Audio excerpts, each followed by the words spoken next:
Tere, ma olen Maris, ma olen florist.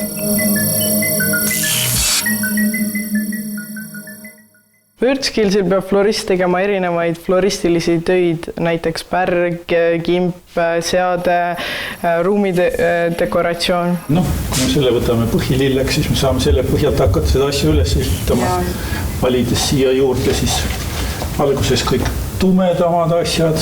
Meil on enamus on subjektiivne hindamine, see tähendab, et tuleb arvestada kõigi eri maade kohtunike tõekspidamistega. Ja sinna alla lähevad siis värvus, kompositsioon ja idee. Ainukene, mis on täiesti kindel, on tehnika, et seal ei ole kaksipidi mõtlemist.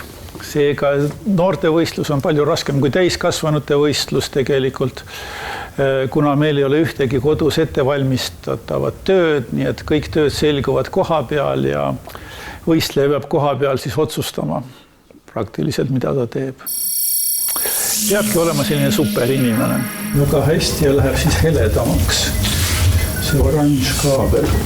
Kõige raskem, ma arvan, on see võistluse suurus, see publik, see ennast välja lõikamine kõigest muust, mis ümber toimub, et sa süveneksid oma tööle.